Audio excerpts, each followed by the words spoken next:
So I got this email from Melissa today. She says, so I was just thinking about crying. Not thinking about doing it, but thinking about the action of crying in general. And it always shocks the hell out of me when you cry in your videos. Because you are so comfortable crying around people that you can even cry on a video that literally anyone in the world can see. I don't even understand how that is possible at all. It really confuses me.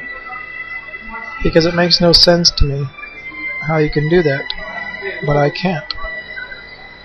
Like, it's not physically possible to cry in front of people. Sometimes I have trouble crying by myself, especially if there's a mirror in the room. How fucking weird is that? It's very weird. Do you remember how I told you nothing? How I told you nothing and no one ever shocks me? Well, you do, so feel special. I don't know if that's a bad or good thing.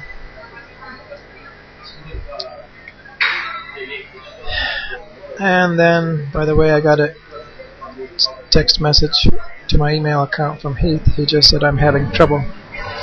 And he doesn't know yet that I made the video about him yesterday. By the way, today is, just for the record, today is... I have to look. Today is September the 4th, I guess.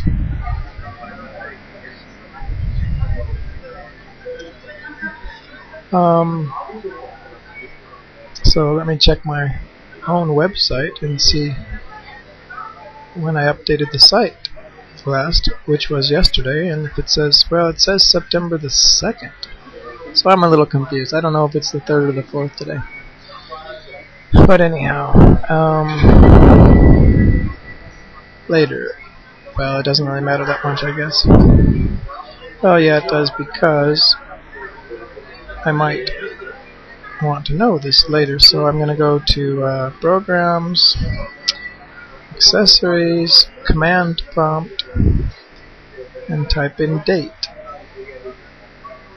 And I find out that it is Thursday, September the 4th. Okay, so I wanted to say a little bit about crying. First of all, when I started talking to teenagers online, I had no idea that there were so many people who cried alone and cried alone at night. And I had no idea how many people's lives were so bad that they needed to kill themselves to stop their pain, or that they felt suicidal as a way of thinking about stopping their pain. And one of the reasons I'm making this video is because I know that most people in the world don't have any idea that there are so many people who have such bad parents and who live in such emotionally unsupportive environments that they feel suicidal. And without saying too much about the pharmaceutical industry and the American and British idea, it seems to be catching on around the world, although it hasn't seemed to have caught on here in Europe too much yet, thankfully, that the idea that teenagers have some kind of a, what do they say, a treatable, that depression is a treatable mental disorder. Well, it's not a mental disorder. It's not treatable with medication. It's treatable with emotional support and freedom.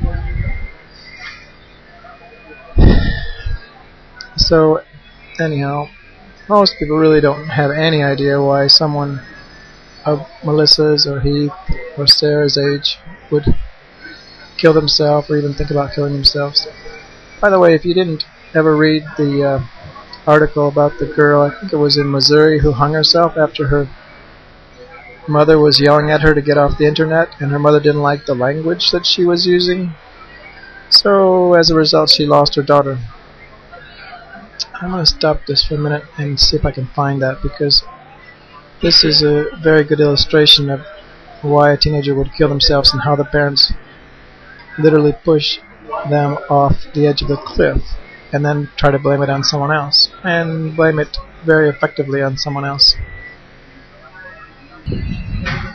Okay, the name of the girl is Megan Meyer, and on my website, if you search my site, all you have to do is type in the name Megan, M-E-G-A-N, or if you want, you can type in Megan Meyer, M-E-I-E-R, and read about that story.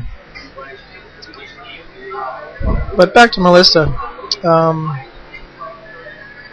want to tell people one of the reasons that I'm talking about Melissa and keeping in contact with her. And yesterday I realized that one of the reasons is I want to see Melissa get out of the United States alive. And that might sound very strange, even like a foreign concept to someone who believes that America is a free country. But again, I've said this before, but I want people to really understand it's not a free country if you're not 18 years old. Melissa and Heath are not 18 years old, so to them it's not a free country. They cannot leave. If you can't leave someplace, you're not free.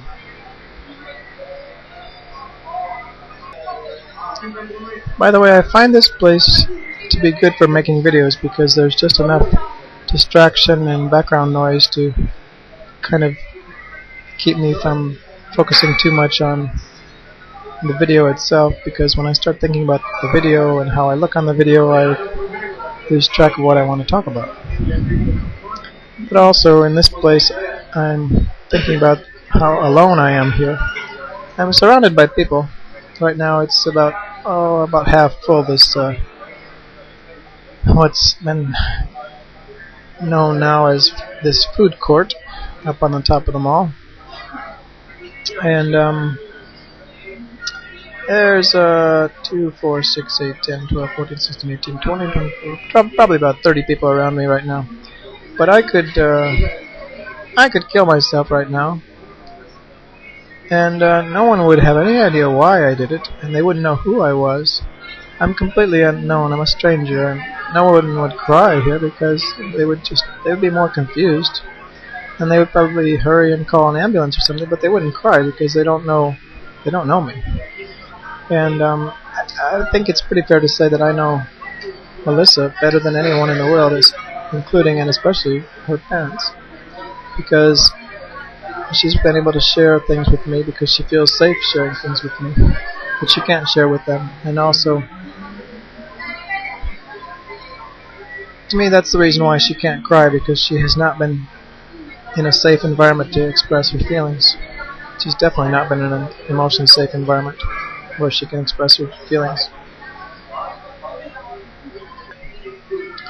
While I'm talking about crying, I'll say that many times I've asked the teenagers who are suicidal and depressed, I've asked them if anyone gives them a hug when they cry, and the typical answer is no, never.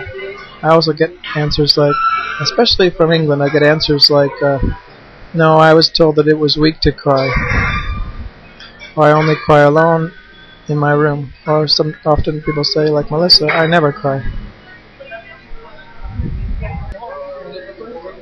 Now I'm a little afraid someone is going to notice that I'm on this computer internet connection using the free wireless here in the mall a lot. I was here probably maybe 4 or 6 hours yesterday, and I'm back again this morning. I missed the 5:45 bus. And by the way, before I forget, I wanted to say that bus was full of gypsies who supposedly don't want to work, but all these gypsies were on their way to work. There's a lot of myths about the gypsies. I've been reading this book, actually. I'll show you the book, because if you're at all interested in gypsies, this is a very interesting and educational book. It's called Bury Me Standing by Isabel Fonesca, F-O-N-S-E-C-A. She talks about how the gypsies have been persecuted, and but that's a topic for another video. But I almost started to cry this morning when I was reading it. Actually, I'll stop this now because it's almost 10 minutes, and I'll say a little bit about that in the next video.